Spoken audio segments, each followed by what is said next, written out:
Bu arada webinar İngilizce gerçekleşecek fakat simultane çeviri olacak arkadaşlar. Çeviri için bu Zoom ekranının hemen altında daha fazla diye bir bölüm var. Orada tercüme bölümüne giderseniz ve Çince'yi seçerseniz Türkçe çeviriyi duyabilirsiniz.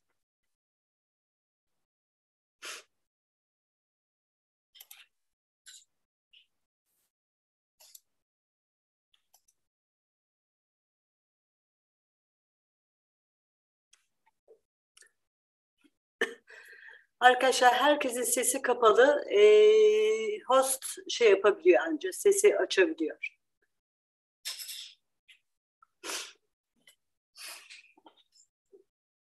Yani soru bölümünde, soru cevap bölümünde açabilir host.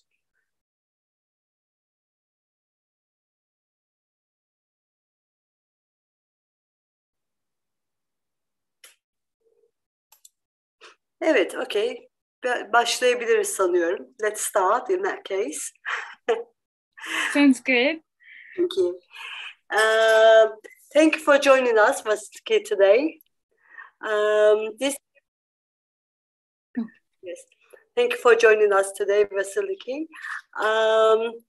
Okay, Vasiliki is from SOAS, University of London, and she's Oasis Foundation scholar, yes? That's right. Okay, great. And well, she'll be giving us a webinar on the subject of collaborative corpus building and dictionary making for Ramari, Dongosaro. Thank you, Vasiliki. Okay, so we shall start. Thank you. Thank you for having me. Sorry, I need to say something else. This webinar has been organized within the context of the European Union funded Last Circulation Civil Society Network project. Thank you. Please go ahead. Thank you very much, and thank you for having me. So, hello everyone, my name is Vasiliki Vita, and I am a postgraduate researcher at the School of Oriental and African Studies at SOAS at the University of London. First, I would like again to thank you for inviting me. I'm really happy to be here. And then to also acknowledge my sponsor, the Onassis Foundation, and then my collaborators in the Republic of Palau, Thafas Men's Organization, Dini Faruya Women's Association, and the Young Historians of Sonsoral State. So this is an outline of today's presentation. I will start with a few words about language endangerment and some of its aspects, and then we'll focus on language revitalization. I will then talk about Micronesia, where my research is, starting with the Pacific Language Initiative efforts and moving on to the linguistic ecology of the Republic of Palau, where Ramar Dongosaro or Sunsuralese is spoken. Moving on, I will explain my theoretical background, starting with decolonization and the Kaupapa Maori framework and participatory action research in the context of development and education, particularly teaching English as a second language. Then I will discuss in more detail ESL methods, their definition, and how these have been incorporated in endangered language teaching and learning. Next, I will discuss how these methods can be implemented in a collaborative project for the documentation and description and production of dictionaries for Sunsuralese in Micronesia, with the aim of expanding the domains of heritage language use in administration and education. Okay.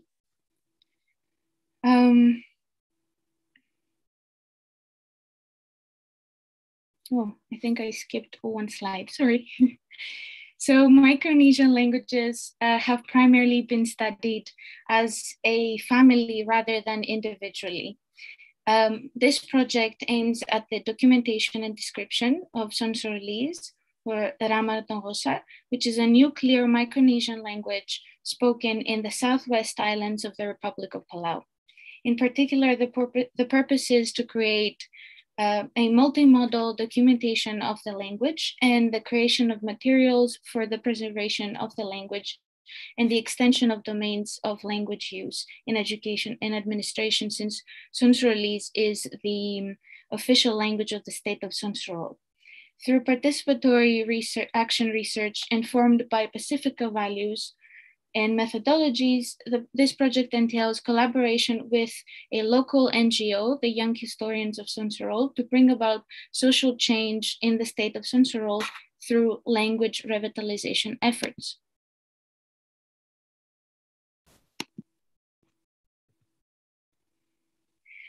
Now, a few words about language endangerment. Every fortnight, an elder who is the last speaker of a language somewhere in the world dies, taking with them the history, legend, stories, thoughts, and experiences of an entire culture. This leads to the so-called endangered languages, languages which are not acquired by younger speakers, and the speech community shifts to a more dominant language. This is a loss not only for linguists, as there is one less language to study, but also to the speech communities, which undergo a broad spectrum of humanistic and social issues. Language endangerment thus occurs when there's a disruption in the intergenerational transmission of a heritage language as a first language, or when at some point the younger generation rejects speaking it when entering the state domains of schooling and globalized culture.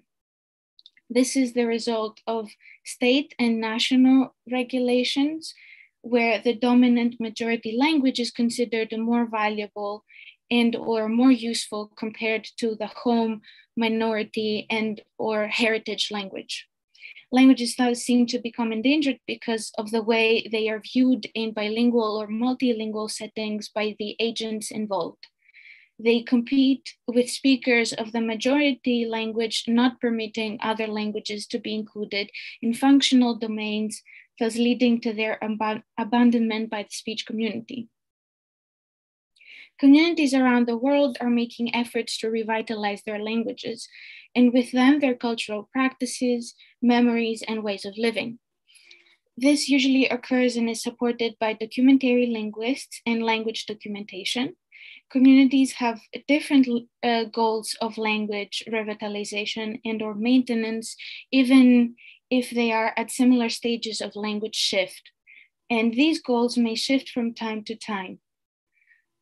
As we see here in the figure, these are some factors to assess language vitality based on the UNESCO Language Vitality Assessment, which means that the more of these goals are achieved, the more vibrant and, let's say, alive the language is. So these can also guide the goals of language revitalization efforts.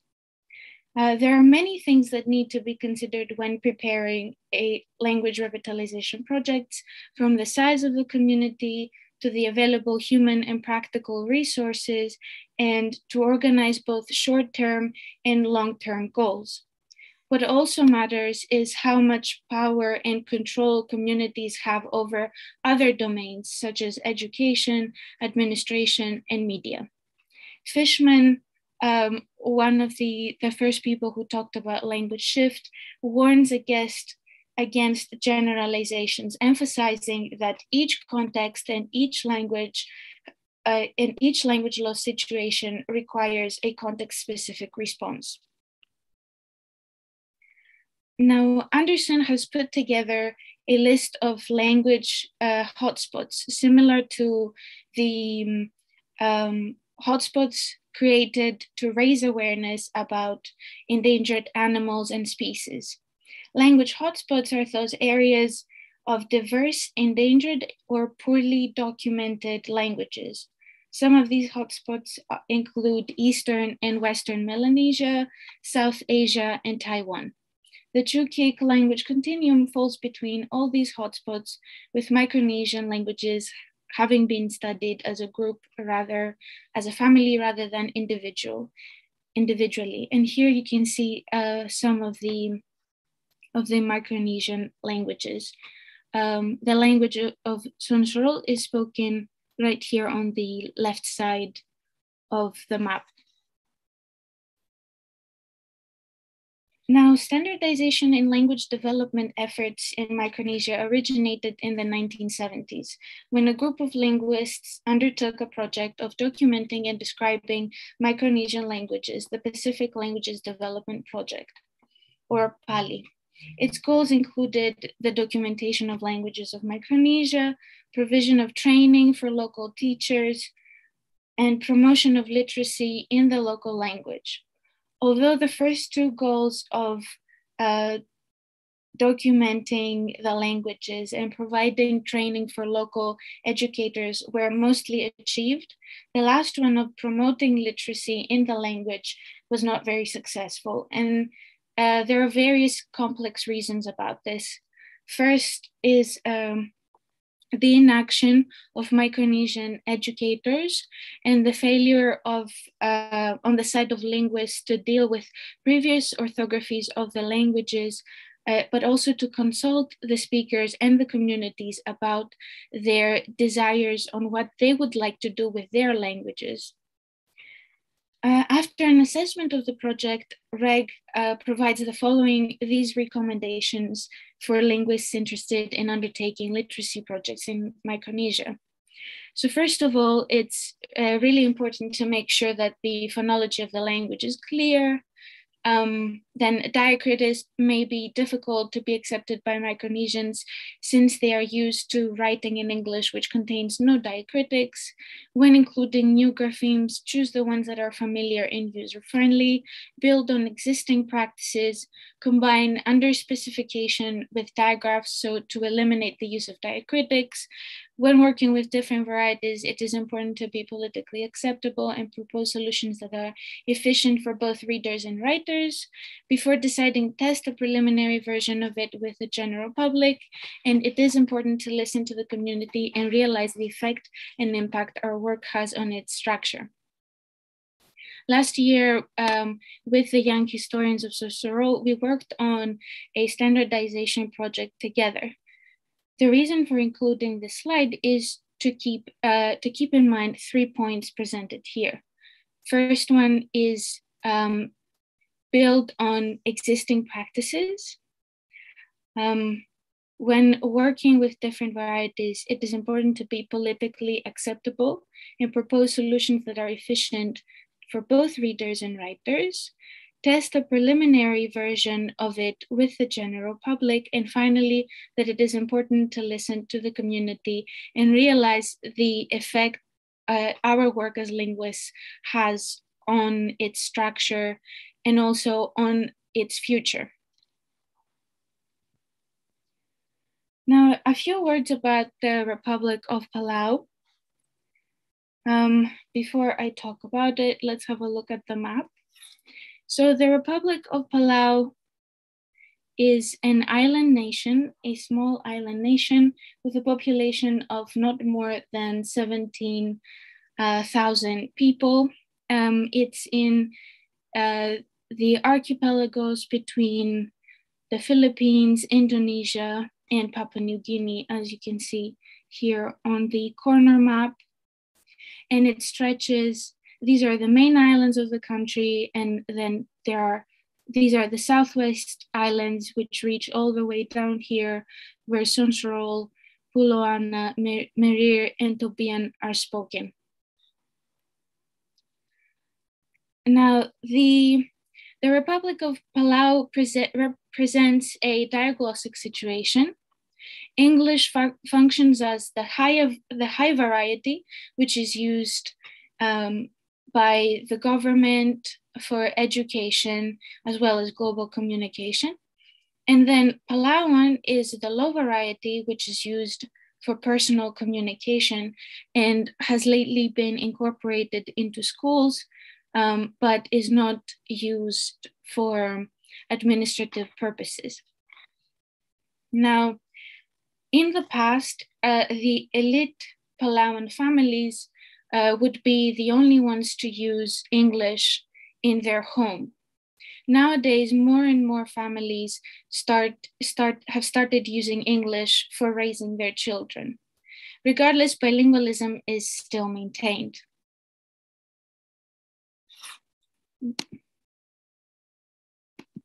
Oh.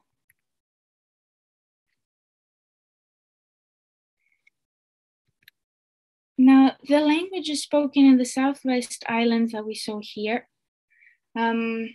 they are Ramari or Tobian, spoken here on the island of Tobi, and then Dongosaro or Sonsorolese, spoken here on the island of Sonsorol. These are two nuclear Micronesian languages belonging to the Chukik language continuum that we saw on the map earlier. And they are different to Palauan. In the past, the islands of Sonsorol, Puloana, Merir, and Tobi were densely populated. But for economic and environmental reasons, primarily typhoons, most of the inhabitants have moved to the main island of Koror up here. This led to the emergence of a mixed language called Eangese, because of the name of the hamlet in Koror where the inhabitants have moved. Eangese is a mixture of Tobian, Sonsorolese, English, and Palauan. So some researchers argue that it's a new variety of English. According to the ethnologue, there are 600 speakers of Sonsorolese left. The documentation of Sonsorolese ranges from Queckenbushes, from Sonsorol to Truk, a dialect chain, and Capel's 1969 Grammar and Vocabulary of the Language of Sonsorol Tobi, to Vandenberg's 2013 recordings and linguistic sketch, which were part of her internship with the Summer Institute of Language, that is SIL. Other references to the language include Ellis's dissertation on Saipan Carolinian, Grant's study of the Chukik dialectal continuum, and Jackson's comparison of lexical items between the languages of the Chukik dialectal continuum again. Sonsorolese in all of these resources is treated in relation to other languages of the area. Intensive work still remains to be done with Sonsorolese speakers to create a corpus of the language, as well as materials to be used for teaching the language to younger generations. Now, moving on to language documentation. As we said earlier, language documentation is supposed to support language revitalization. However, from its beginnings, the field has long included individual researchers or lone wolves who reached out to communities in order to elicit language data for linguistic analysis and linguistic descriptions. However, nowadays, more and more communities want to be included in language documentation projects with aims that are quite different to those of linguists. Usually that is the creation of pedagogical and maintenance materials. For this reason, more and more language documentation projects have become collaborative. Cameron et al. Was one of the first to promote collaborative research in language revitalization. Nowadays, more and more speakers of endangered and minority languages demand to be included in the research process. A model that allows for documentation and gives back to the community is the empowerment model, which focuses on encouraging the speech community to participate in the design, implementation, and evaluation of the research process, including training, advocacy, and sharing knowledge. Recently, Evans also commented that successful language documentation projects draw on and cross-fertilize the work of a wide range of people and achieves the best values when they capitalize on the different talents and motives that each researcher brings to the task. Since communities are interested in producing pedagogical resources to reverse language shift, it only seems obvious that applied linguists should also be included in and involved in language revitalization efforts. The difference, however, lies on the fact that applied linguists, such as myself, we are usually trained to teach majority languages in a more formal classroom setting. In the US, as well as in Europe, applied linguists are associated with teaching English as a second or foreign language, or teaching modern languages, such as Greek, for example, or Turkish or Polish. However, in most endangered language communities, the language is rarely taught in a traditional classroom setting. In this table, Hinton presents how different languages require different teaching methods because of the difference in status.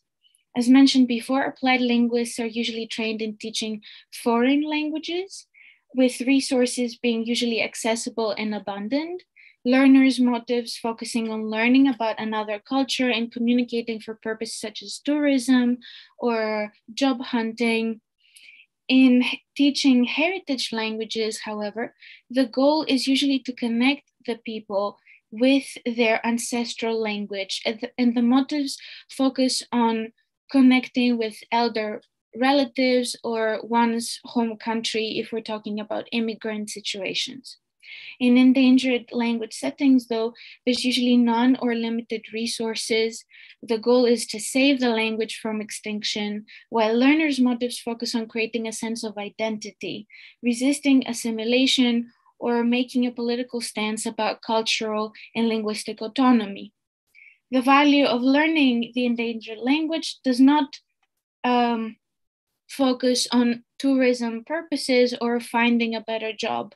Rather, the learner acquires the responsibility of transmitting the language to future generations and become an activist. Now, as mentioned earlier, according to Ethnologue, there are 600 speakers of Sonsorolese. Even though Sonsorolese has official status in the state of Sonsorol, meaning that it is one of the official languages spoken in the state, which is comprised by the islands of Sonsorol, Puluana, and Merir, it is mainly used for announcements and invitations with official documents written in English, and children being schooled in English and Palauan. Thus, it is not a foreign language, nor a majority language, as described on Hinton's table.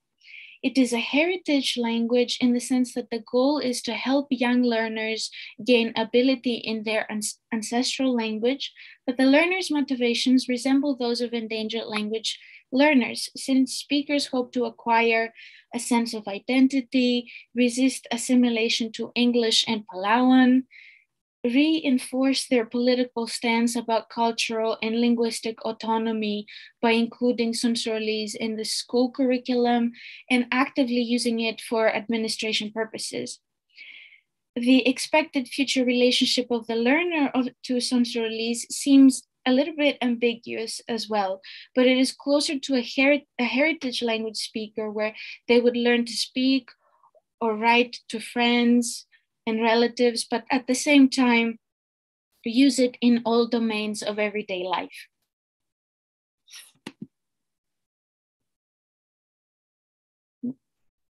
Okay. There we are. This is also exemplified by the short-term and long-term goals set by the NGO that I work with, the Young Historians of Sonsorol, which hopes to preserve the local language. So a follow-up question would be, how can the young historians achieve their goals, and what is the role of a linguist, in this case, my role, in the process? Which leads me to my research questions. Could a collaborative documentation and dictionary production model encourage the Sonsoroli speaking community to take concrete steps in reversing language shift? Could accommodating ESL techniques for the pedagogical materials encourage language use and increase the language's status in the particular community, since English has a high status there?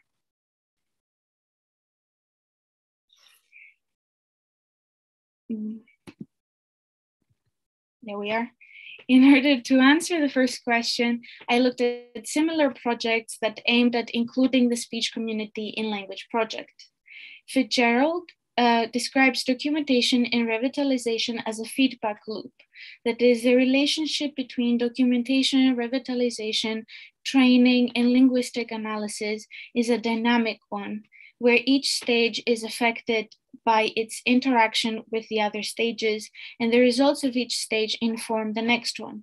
In this model, Fitzgerald argues that there is extensive engagement and collaboration with the community, besides returning materials such as audio and video recordings, reference grammars, or dictionaries.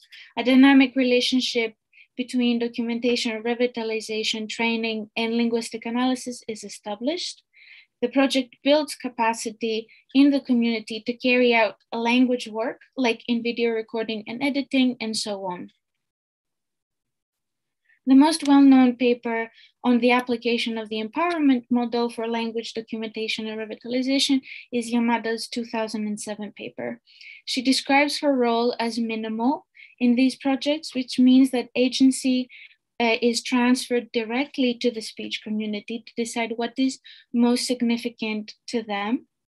Another advantage of this methodology is the use of ethnographic methods to record language practices in the form of a locally produced film, which contained the local practice of growing cassava. Other advantages of the approach are that the linguist is not the center of the initiatives, but rather linguistic analysis of the language are produced cooperatively. That is, community members discover how academia thinks and talks about language, making it accessible to them. By encouraging speakers to elicit the grammar rules through real examples, teachers coin terms that are intuitively accessible to them. Thus, the fact that the community is trained in documentary methods and the equipment of recording language sessions remains with them is also a significant advantage for this methodological approach, since capacity is built in using the equipment, talking about language, preparing materials to explain the grammar to other speakers. Community initiatives are enhanced and enabled, achieving a balance between research and social action. Now, although she describes her relationship with the community and informs the readers that she has worked together with the community members to design the projects, in the paper, there are no details how these decisions were made.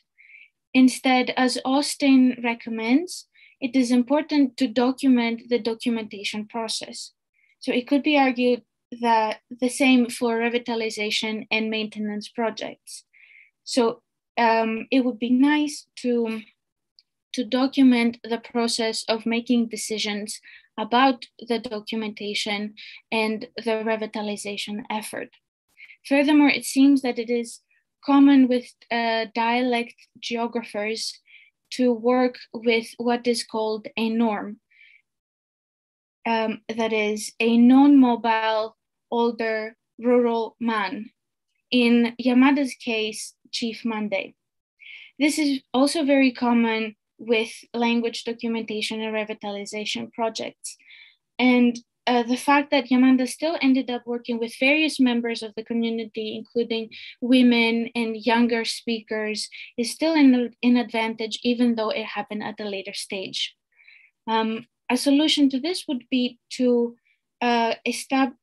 work with other members of the community from the beginning. In the case of Sonsoroli's, Due to my already established links with the community, I aim to include as many speakers as possible in the process from the very beginning. Now, in order to apply these considerations in my research and create a more sustainable collaboration with the sensorily speaking community, I looked at participatory action research.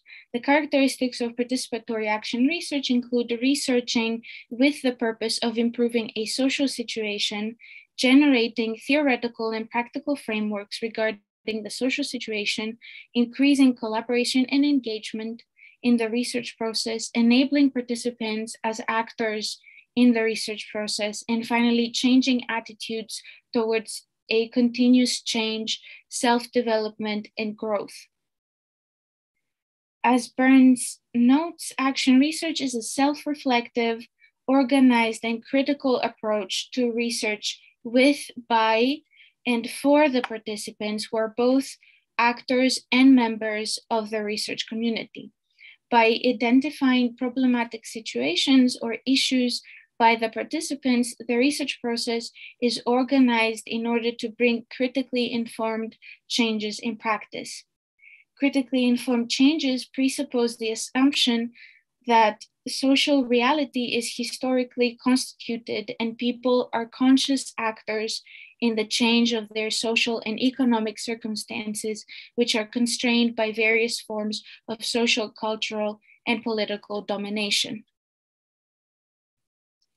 Investigating case studies where participatory action research has been implemented, Salazar mentions the case of young laborers in Bogota, where child laborers and local officials participated in a research to improve the working conditions of the laborers. By attempting to acquire knowledge about the children's personal thoughts and experiences on the job, the consultant's suggestions were more targeted and effective. However, reaching this stage and for the children to feel comfortable, equalitarian and symmetrical relationships with and among the children had to be formed. And these could be achieved only through establishing trust between and among the children and the researchers. This trust was built through chatting with them, listening to them, sharing their happy and sad moments. The outsider team had also shared their experiences and information to encourage the exchange of knowledge and encourage sentiments of self-confidence and self-reliance. Through this exchange and participation, children were introduced to new skills and training, which led to achieving progressive changes, such as the children organizing and creating their own businesses. Furthermore, new networks and communities were established, questioning the traditional up-down development ideology. Thus, the authors argue that change and progress are possible when certain conditions are present. Confidence in the actors to achieve change, collaboration between the community and the institutions involved, verification mechanisms are established, and finally, the state recognizes the human rights for self-improvement and collective advancement. It is also important to recognize the importance of already established local organizations and groups rather than creating new ones, as well as the traditional community organizational structure. Thus, participatory action research is implemented in the natural, spontaneous societal organization. Finally, by recognizing the local and traditional societal organization, one can avoid imposing preconceived ideas and theories, enabling the local actors.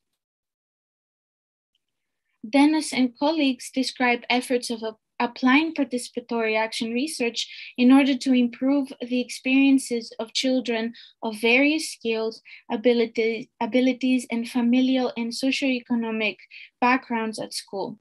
They point out the relationship between the micro worlds of classrooms and the macro worlds of globalized economies. Lav and Wegner's notion of communities of practice explains and showcases how human activity occurs in relations among people using different tools among particular communities. Diverse communities organize their social relations and tools in diverse ways.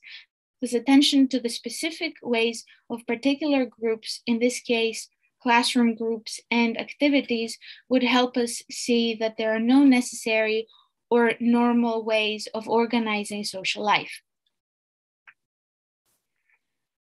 Now, the decolonization movement is also urging for the acceptance and awakening, for the acceptance of diverse social organizations, as well as the awakening of indigenous languages, knowledges, and cultures, which have been silenced and misrepresented, ridiculed, or condemned in academic and popular discourses.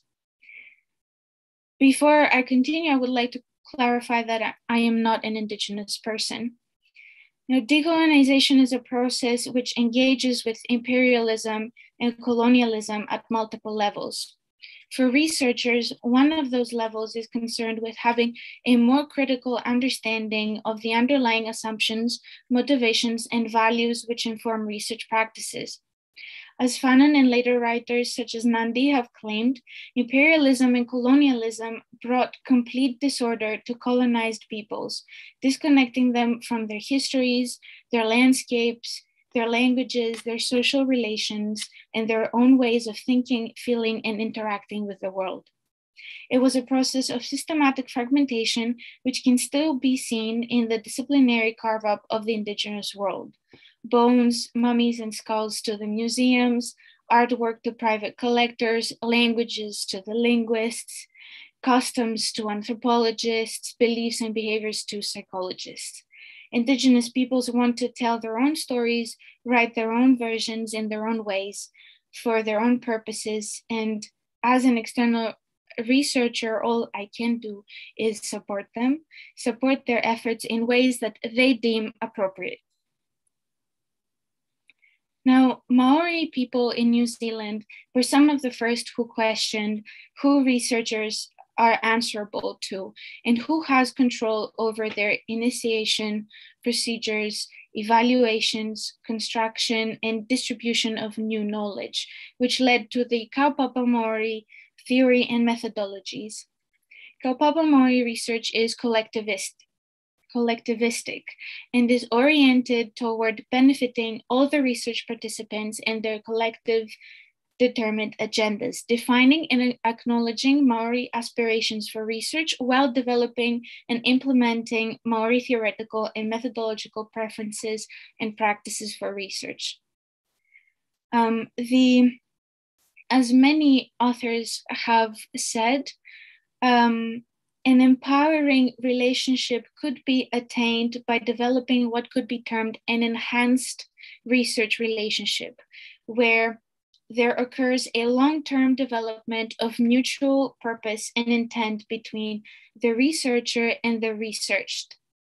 In order to facilitate this development of mutuality, there is also the recognition of the need for personal investment in the form of self-disclosure and openness on the part of the researcher. Research thus cannot proceed unless the families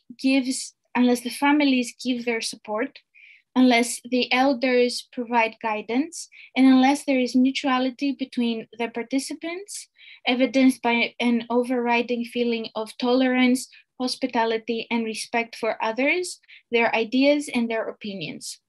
The research process is participatory as well as participant-driven, in the sense that it is the concerns, interests, and preferences of the families that guide and drive the research process. The research itself is driven by the participants in terms of setting the research questions, the design of the work, the undertaking of the work that had to be done, the distribution of rewards, the access to research findings, accountability, and the control over the distribution of the knowledge. What is also crucial is the positionality of the researcher. She does not start from a position outside of the group and then choose to invest herself. The researcher cannot position themselves or empower the other. Instead, through entering a participatory mode of consciousness, the individual agent of the I of the researcher is released in order to enter a consciousness larger than the self. Because the role of elders lies in leadership.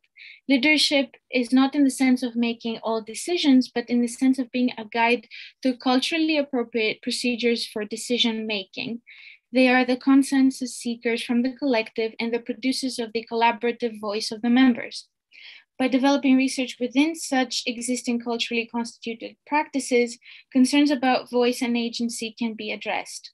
This emphasis on positionings within a group constituted as a family relationship also addresses concerns about accountability and control. In a more collective family relationship, there are a variety of hierarchically determined positions, some of which are open to the researcher, some of which are not. Therefore, the extent to which researchers can be positioned within the family relationship is tied very closely to who they are. Positioning is not simply a matter of researcher's choice, because this would further researcher imposition. That is, the researchers are not free to assume any position that they think the family needs in order for it to function. The researcher's choice is generated by the structure of the family and the customary ways of behaving constituted within it. Now, the Kaupapa-Maori theories and methodologies emerged through language nests. The preschool language nests followed quickly by immersion schools begun in the 1980s, led by the Maoris and the Hawaiians. Maoris and Hawaiians now have dozens of immersion schools and even more language nests, giving a Hawaiian medium or Maori medium education through the 12th grade in many places. Children learn respect, cultural pride, family dignity, self-esteem, sharing and caring for others, the Samoan language, the Hawaiian language, the art of singing and dancing, family member roles, the Samoan preparation and presentation of food, handicrafts, cultural games, the Samoan way of hosting visitors, listening to and obeying elders. Now, the model of language nests is very different to what applied linguists are trained to do in formal classroom settings, because it is necessary to discover ways in which applied linguists can support language documentation and revitalization work. Penfield and Tucker mentioned that in endangered language context, the ideal applied linguist would understand the various types of available documentation, understand the structure of the language, study the teaching and learning that best suits the particular community, engage in training community members to work with the documentation, encourage language planning and the development of clear policies, and offer materials preparation consistent with what is known about first and second language acquisition, but in formats that fit the language and the particular community. That is, applied linguists should not shoehorn the language into a particular pedagogical technique or framework. There should be an understanding of traditional ways of transferring indigenous knowledge and a willingness to learn as well as teach, which means that using teaching English as a second language methods is probably not productive for teaching endangered languages, according to Penfield and Tucker. There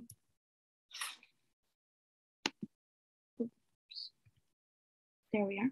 And that is also something Rice mentions, that is, the focus on endangered language teaching is either too generic, adopting ESL methods, or overly literary, meaning that it uses a lot of literature resources to teach the language, even though documentation of the endangered languages might not always be adequate.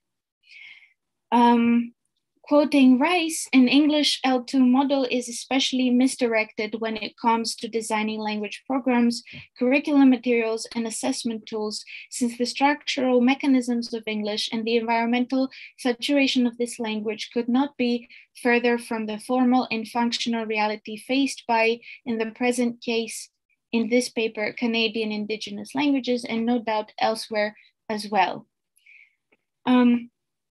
The development of and subsequent reliance on a written orthography prove challenging to both descriptive and applied linguists in the context of endangered language work.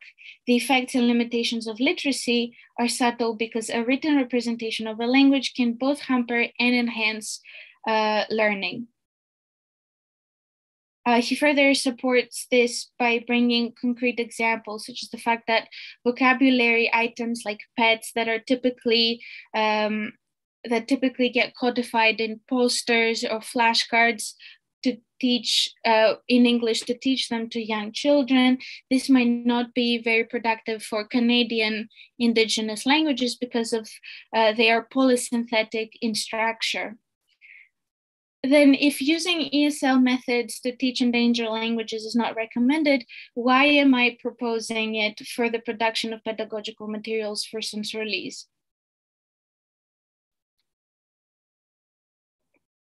In order to answer that question, I suggest we take a look at my relationship with the Sensorese community and the existing resources at the moment.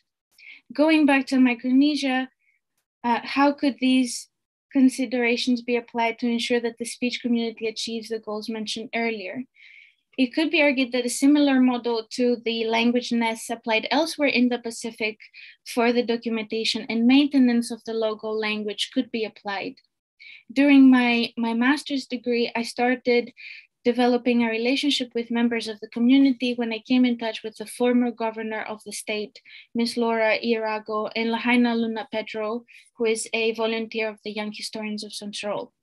As in the Kaupapa Maori theories, I tried to form an enhanced research relationship where there occurs a long-term development of mutual purpose and intent between myself and the speech community. We have submitted numerous grant applications for support of our language projects and have co-authored and shared our work at various outlets. On my part, I have tried to be explicit and open about my goals and aspirations for our work, such as furthering my academic career by working on a PhD project with them, publishing and participating in academic conferences. As with Kaupapa Maori, I will strive to receive support and guidance from the elders of the Sensorese community as I have done so far. That is because during previous research to discover the local ways and desires of working on the standardization of the language, participants have noted that elders should be considered when deciding on a common way of writing the language for everybody. Some changes which I hope to implement during my trip to Palau next year, since my Sensorese colleagues value face-to-face communication rather than meeting online, is to work with them on setting the research questions, the design of the work and undertaking of the work that has to be done, the distribution of rewards, the access to research findings, accountability, and the control over the distribution of the knowledge. At the moment, I have shared with them the proposal of the project, the one which I present to you today, and as volunteer of the Young Historians of Central, I hope to receive feedback and questions so to refine it together with them.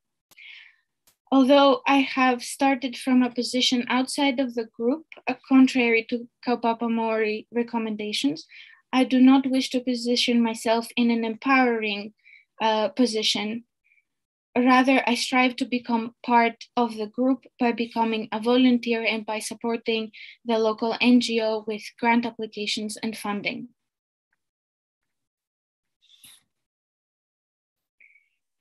Penfield and Tucker argue that there should be an understanding of the traditional ways of transferring Indigenous knowledge and a willingness to learn as well as teach.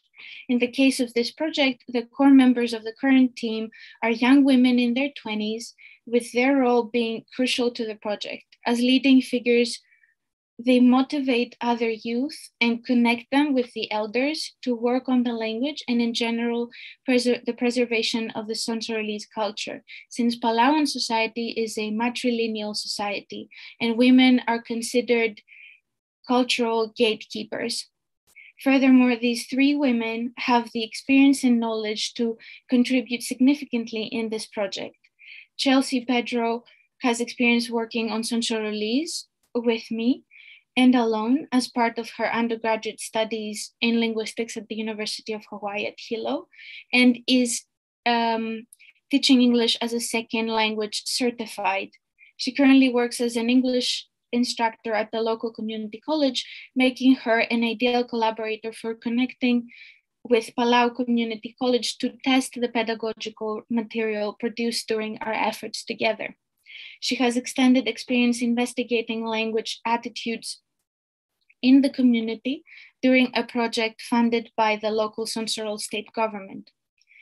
Lindsay Marino holds a Master of Science in Sustainable Management from the University of Wisconsin, Green Bay, and currently works as a consultant for CSM Consulting Services in Palau. Her experience in nature conservation could be important in consulting about the organization and operation of various local teams, since, as mentioned earlier, as mentioned in Region and Tilt, the Southwest Islands' efforts in preserving and supporting the established marine protected areas have been the most successful in the country. She is also an experienced trainer of enumerators to conduct surveys ethically and efficiently, has successfully participated in data collection at various sites for numerous projects, has analyzed data and reported results to relevant stakeholders, agencies, and government representatives. And finally, Daphne Nestor is a school teacher and the vice president of the NGO. She's a trained teacher and a parent, making her ideal for this project as she could consult us about local methods of teaching and enhance the research process. So by including these women as part of the core team of the project, I am building on existing practices. The Sonsorol State Youth Organization has agreed to participate in this project voluntarily. This is an example of an event organized for the standardization project by the young historians, including all collaborative organizations last summer.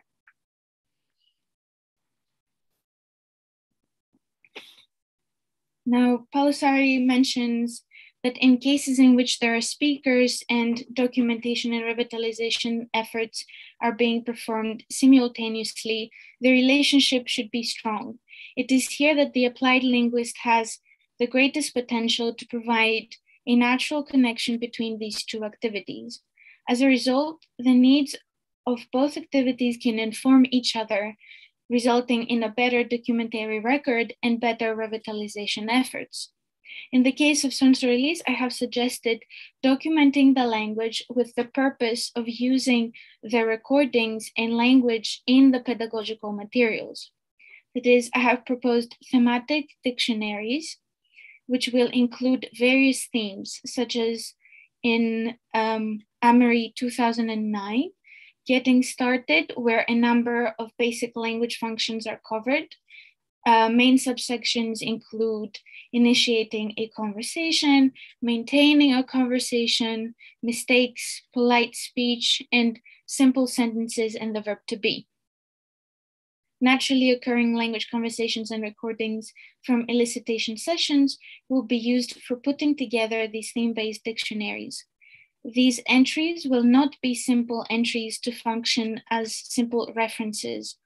On the contrary, they will be organized and planned in the form of lesson plans, teaching vocabulary and language skills similar to the ones taught in second language lessons, but through the medium of immersion. For example, in ESL classrooms, vocabulary teaching lessons can be organized using the presentation, practice, produce structure, where the target vocabulary is used in a text, whether that is a video resource, a written text, or an audio resource, dealing with different skills, listening, reading, or writing. Then flashcards can be used to explicitly teach the vocabulary. That was the presentation state. In the practice stage, students will be asked to use the target vocabulary to fill in sentences or choose the correct definition or practice a scripted conversation to solidify their familiarity with a particular term or phrase. At the final produce stage, students are asked to create original sentences or language in general using the target vocabulary.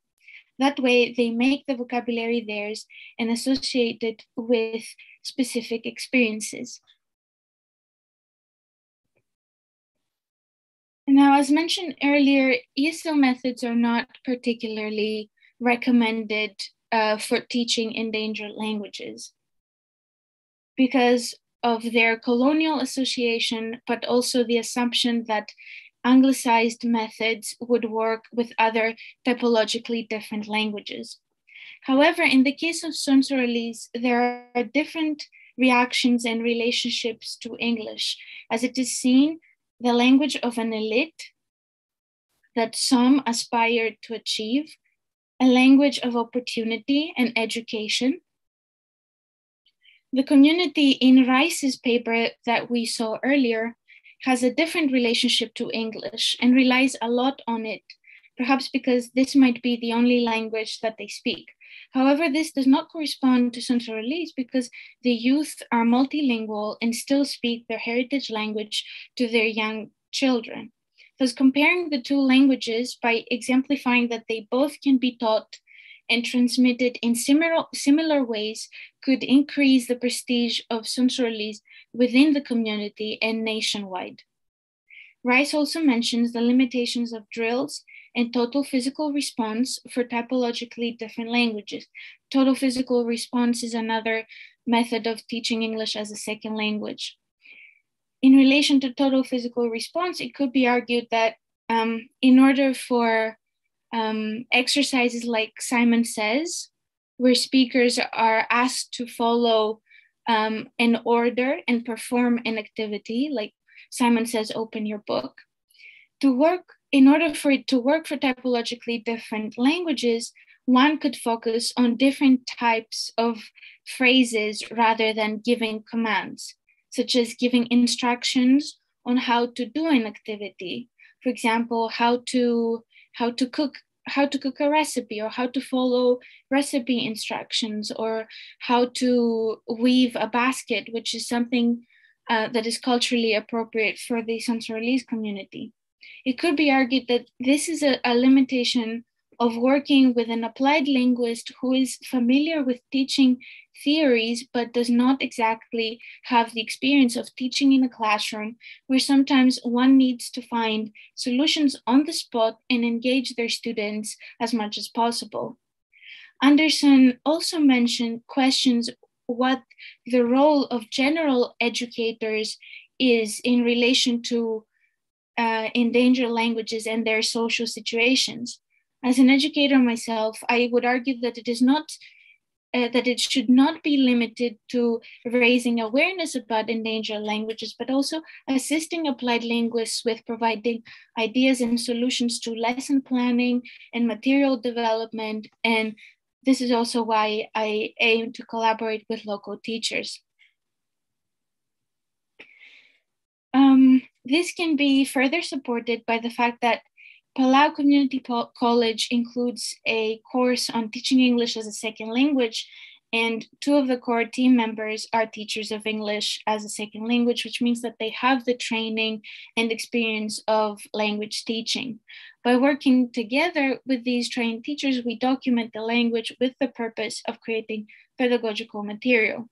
The process could look like this. A video or audio recording is taken. Transcription using the orthography occurs, then the video and the transcription and translation are given to an elder who is asked to provide feedback or create content using the vocabulary that exists in the recording.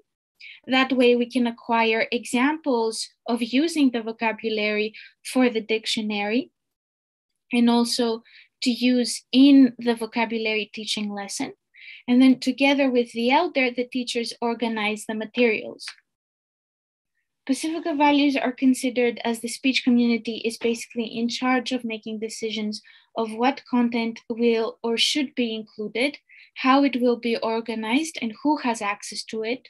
The research process is building upon existing practices and resources, that is the local NGO and manpower, the local teachers, the training and knowledge of the local teachers, and it also considers local ways of societal organization, since elders contribute in the decision-making process while the youth is doing the work towards preserving the local culture and transmitting it to the next generation, which is also one of the long-term goals of the young historians as well.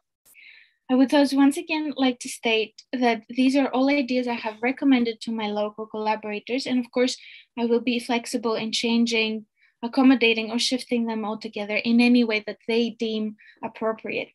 Through the reflection process, we will work together towards revising and creating ways of teaching an endangered language to share with other communities in Micronesia. Which brings me to the issue of evaluating these resources. Now, participatory action research has been criticized for difficulty in evaluating its outcomes, particularly its validity. In response to these criticisms, action research practitioners note that validity, like the processes of action research, is dynamic, flexible, and dependent on the variation guided by the ongoing and changing aims of the research. Through testing theories for improvement, the researcher reflects on them and improves or revises them to bring about social change. Evidently, these interventions will not show immediate and concrete improvements in the social setting, but rather enhance the practical conditions within it. In the context of this project, evaluation will happen at different stages. Participants in the documentation of the language and organization of resources in pedagogical materials will fill in a weekly form evaluating their efforts. They will answer questions such as what went well, what didn't go so well, how could it be improved, how could these improvements be followed in the future as well. These teacher linguists who have prepared the materials will then organize workshops with young adults and parents on how to use these dictionaries in the context of their home with their children. That is because schooling has been transferred to home because of the COVID-19 restrictions, and children are already spending time studying for their other lessons. Adding an hour a day on working with the home language together with English and Palauan could potentially change attitudes toward the home language, as it will be seen next to the two major languages of the country and encourage its use in other domains as well.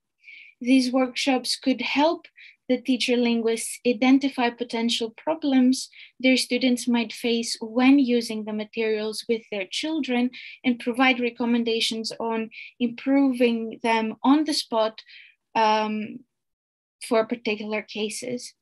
Next, specific households will be identified to discover how trained parents from the adult student group use the materials, the difficulties they face, but also the reactions of their children.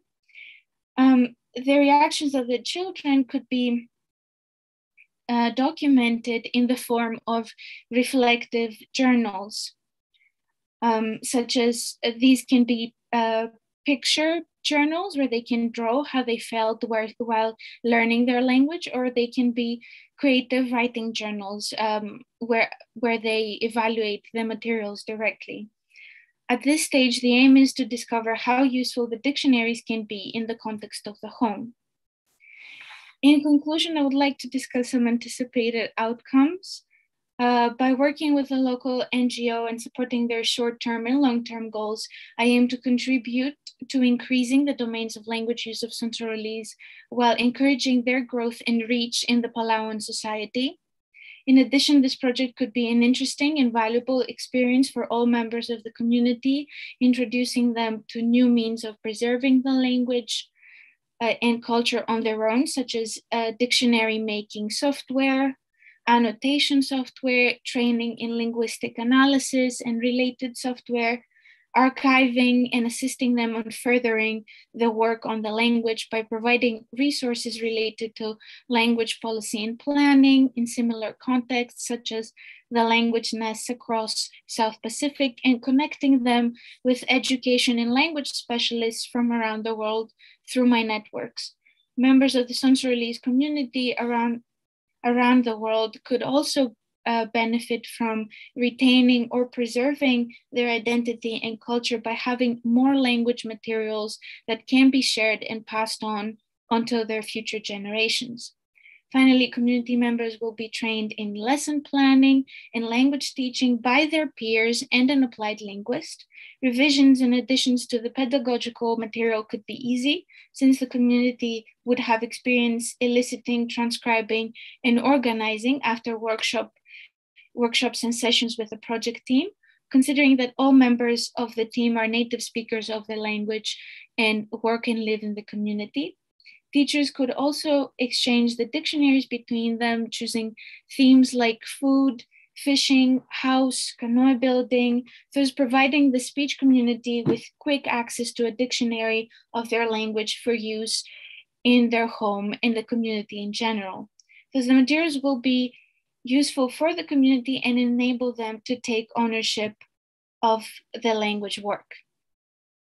These are my references, and I would be happy for any suggestions, comments, or if you have any questions. Thank you.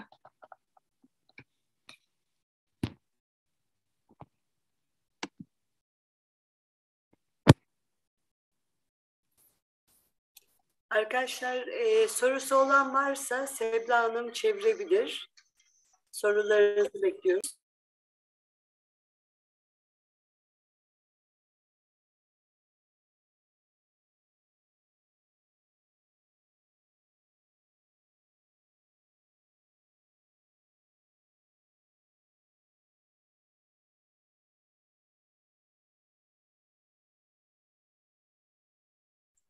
Actually, I have a question. You mentioned about improving the experiences of children. Can you make that a bit more clearer? How do you improve the experience of children? So my idea is to use the theme-based dictionaries in the home, since right now, at the moment, children are homeschooled because the schools in Palau are closed because of COVID. So by creating these dictionaries, the parents can can use them in the house with the children to do the exercises and teach them literacy in the language. Now, most of my evidence are from Facebook and from what my collaborators have told me, that children, how when we also learn foreign languages, we learn how to write the letters and we learn the alphabet. So by using these dictionaries, they can do the same, but for the local language and not just English or just Palauan. And by having them side by side, they can see that learning all of the languages can be useful for the same things.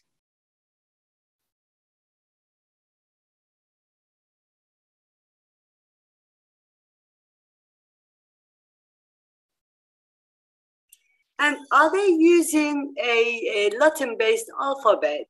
I mean, what's the alphabet they're using? Yes, so at the moment, there is no standard way of writing the language, in the sense that each person writes the way that they think is the best way. They use a Latin-based alphabet, and that is because of the nationwide schooling in English and Palauan. Palauan also uses a Latin-based alphabet. So most of the younger generation uses a Latin-based alphabet. So for last year, we worked on a standardization project for deciding a common way of spelling the language that was based on a phonological analysis that Chelsea, Pedro, and I conducted. We have made, so the process of deciding on a standard way, we decided that we would like to include everybody. So we shared a survey where we encouraged everyone to write down specific words. And then we conducted a quantitative analysis to see which letters were the majority uses for specific sounds. And then we recommended an alphabet based on the results of the survey. Now we're still waiting for confirmation from the local authorities to tell us what their reactions in the community are on the alphabet that we have suggested. So these languages are taught at schools, yeah? Primary schools, secondary schools? So Sonsorolese is not taught at school. The languages that are taught at school are English and Palauan, Palauan is the language of the majority ethnic group. The Sonsorolese and Topians are considered different ethnic groups. The Sonsorolese language is an official language of the state or region, let's say, of the island of Sonsorol, but it's only as a symbol. It's not practically used or taught. And is there much interest from young people and children to learn these languages? Yes. And what motivates them to learn these languages? Because when we speak about our language, loss, for example, because it doesn't have any economic value, you can't use language to, I don't know, do a job or to study or do a postgraduate study or anything like that. People are very reluctant to learn the language. What's the case for this language then? Yes, so a lot of the younger speakers are what we call semi-speakers, in the sense that they use this mixture of Sonsorolese, English, and Palauan when they speak. So they teach what they speak to their children, but they feel that they should learn, let's say, the proper way of speaking from their elders. And that is why they value their elders' insight in this project as well. Their motivations lie primarily on the fact that they would like to be to keep their identity, their ethnic and cultural identity in the multilingual setting of Palau.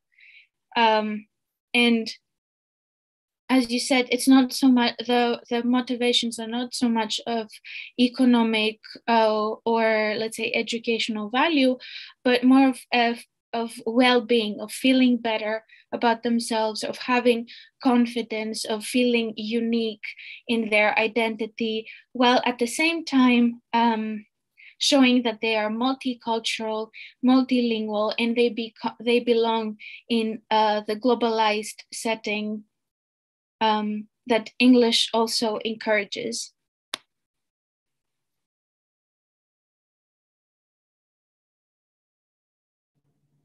Ben bir şey sorabilir miyim? Şimdi soruyorum. Şimdi Türkiye'de tehlike altındaki dillerle ilgili hazırlanan ders kitapları hep ikinci dil öğretimi üzerine kurgulanmış. Yani zaten Milli Eğitim Bakanlığı da bunu böyle söylüyor. Yani yabancı dil eğitimidir bu diyor ve kitaplar bu şekilde kurgulanıyor. Vasiliki Hanım dedi, yani işte geleneksel öğrenme yöntemleri, işte bu geleneksel dil aktarım yöntemleri, işte o topluluğa ait. Bunlar nasıl oluyor? Bu geleneksel dil aktarım yöntemi neler olabilir? Örnekler var mı acaba bu konuda? Ya da buna bu çerçevede öğrenme materyalleri oluşturulabilir mi?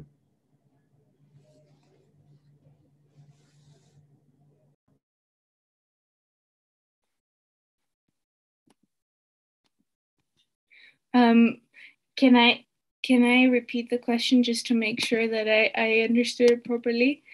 Was the question which are the local culturally appropriate ways of teaching the language, and how can we use them?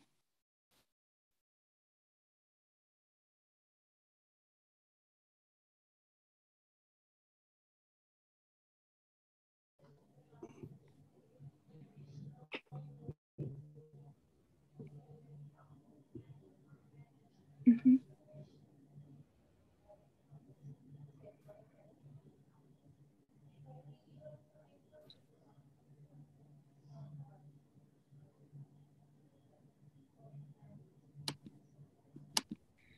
Okay, so I would like to use the traditional methods of teaching the language, but I'm currently not very familiar with them. So the purpose of participatory action research is also that you encourage participants to tell you how they would like to go through the process and how they would like to organize work on the language. So far, I'm familiar with the ways that they teach other skills, such as canoe building or weaving baskets, because most of the language teaching in the country has occurred through formal classroom settings. So the local way of, for example, teaching a young man on how to build a canoe happens by having an elder member of the community showing them and telling them how to do it. While the traditional way of weaving a basket is through by women gathering together and showing the younger woman on how to do it. Now, because so far most of the literacy in the community has happened in a formal classroom setting, this is also the reason why I recommend English as a second language teaching methods, because this is what the community is more familiar with. But at the same time, I hope to encourage them to organize lessons of teaching the language in the same way that they would teach a young woman to weave a basket or a young man to build a canoe. So they're primarily community oriented in the sense that they all get together and they use the language. I would argue that the way that the Sonsurlis teach the younger members of the community to do various things, whether that's building a canoe or learning a language, might not be appropriate for all endangered languages. And as I mentioned earlier, Fishman also warns against generalizations. It seems that language loss situations are context specific. So the way that some communities teach language to their children or teach other soft skills to their children might be very different to other ones. But in the context of the Pacific, language nests where the community gets together and they teach the younger children how to speak, how to treat other people, how to learn music, how to write. Language nests seem to work. So I hope that it will work in this case as well. If it doesn't, then hopefully the reflective process of evaluating the research and saying what went well, what went wrong, it can give some insight on how to improve and what to try next. And I think that's a good solution for other communities, for our other language loss situations as well. Try different methods, to create methods that they think could work, and then evaluate them and see how to move further from that.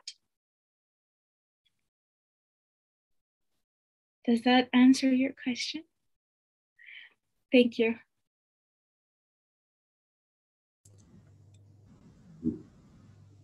Thank you.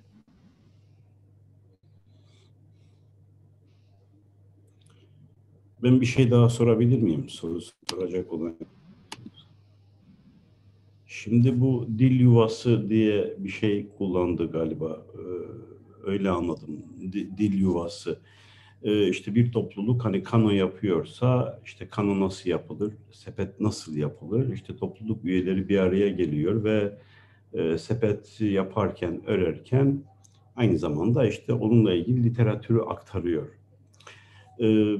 Bunun geliştirilmesi mümkün olamaz mı? Çünkü şehirlerde yaşıyoruz ve artık geleneksel bir takım araç gereçleri de üretmiyoruz. Ama temel bir takım şeyleri öğretmemiz gerekiyor çocuklara. Örneğin bu dili iyi bilen insanlarla işte bilmeyen çocukları bir mekanda bir araya getirerek işte sohbet etmek ve belki belli bir tema üzerinde sohbet etmek. Yani bu büyük şehirde bunu yapmak. Bu konuda örnekler var mı acaba?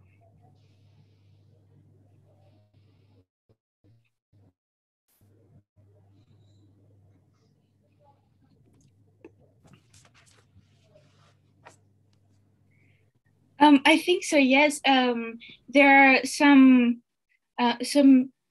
recent revitalization efforts, primarily in the U.S. for Native American languages. They young speakers. They use TikTok or they use social media where they create vlogs and they talk about their everyday life, what they did, for example, what they had for breakfast, or how they went to university and they had their class, what they thought about their class. I think a great way of inviting elderly members to teach the heritage language to younger speakers is that if there is an elderly member in the home, particularly with COVID-19 restrictions and as you very nicely said, urban settings, some activities that they could do together is they could teach them how to cook. So they could teach them a recipe or how to follow instructions, how to ask questions about steps in following the recipe, or they could watch television together and talk about what they're watching in the heritage language. So ask them, oh, what is the person on TV doing? And then encourage the younger member to explain what they're watching. This is also one of the an activity that is used for teaching English as a second language as well. I think it's the audio visual method where students are asked to watch something and then describe what they have watched, or they can. I think these are a couple of ways that elderly. Like grandparents or parents can encourage language use in the home in urban settings. At the same time, I think that it's also important to encourage young members to use their language with their friends. So even if they do these activities with elder members at home, they can ask them to use the language with their friends. And I think social media is a great way of doing that by creating content and encouraging younger speakers to create content on social media. They can expand the domains of language use and also encourage their friends learn the language or to speak it with them.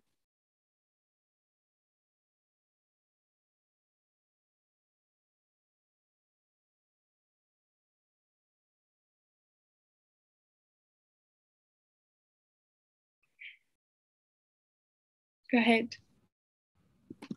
Okay, thank you. Şimdi İngilizce öğretilirken her türlü yöntem kullanılıyor. Yani basılı materyallerden faydalanılıyor. Podcast, videolar, işte ses kayıtlarından, podcastlardan faydalanıyor. Video kayıtları kullanılıyor. İnternet siteleri kullanılıyor. Sosyal medya araçlarının tamamı kullanılıyor. Biryin aplikasyonlar kullanılıyor. Mesela Örf tekniği diye bir şey var. Bu Avusturyalı bir eğitimci mi, müzisyen mi birisinin geliştirdiği. Örneğin müzik kullanılıyor. İngilizce öğretiminde çok fazla araç ve teknik kullanılıyor. Şimdi bu tehlike altındaki dilleri konuşan insanların belki Güney Yarımküre'de daha az nüfuslu ve daha yerli topluluklardan oluşuyor olabilir ama daha Kuzey Yarımküre'de, örneğin Türkiye'de işte şehirde yaşayan, modernleşmiş, tehlike altında ama dilleri tehlike altında olan topluluklar var. Bunlar modern insanlar, rezidanslarda yaşıyorlar ya da şehrin bütün nimetlerinden olabildiğince faydalanabilen insanlar ve modern eğitim alan insanlar. Dolayısıyla biz ana dilimiz tehlike altındaysa bu dilin öğretimi için İngilizce öğretim yöntem ve tekniklerini kullanmamız, bunları çeşitlendirmemiz, tabii ki bunun yanı sıra işte place-based education, yani yerel geleneksel yöntemleri de kullanmamız, hepsini kombine etmemiz daha doğru bir yaklaşım değil mi? Yani müziği de kullanmalıyız, sinemayı da kullanmalıyız, tiyatroyu da kullanmalıyız, kitapları da. Bütün araçları bu iş için seferber etmeli miyiz? Doğru yöntem bu olmaz mı acaba? Ya da bu doğru bir yöntem olur mu? Nasıl olur?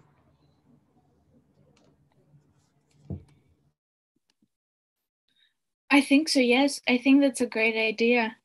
And as I mentioned earlier, it's very important to recognize the number of people who can be involved, the resources available, and the goal, the short-term and long-term goals for the language. So it's very important that the speakers themselves recognize and think what they would like to do with their language. And this will also guide what kind of tools and resources can be used to achieve those goals. If the goal is to, as in the case of Sonsorlis, is to bring the language to a status that is equal to Palauan, one of the majority languages, then the same tools, I think, and I would argue that the same tools that are used for Palauan should also be used for Sonsorlis in order to equalize the situation and raise awareness and encourage speakers to understand the value of both languages in the linguistic landscape. So if, yes, that is what I think, that the goals of the language community should also determine the means for achieving them. So if the goal is to increase the status of the language, to increase the domains of language use, then using the means available for a majority language would be helpful. Thank you. Thank you.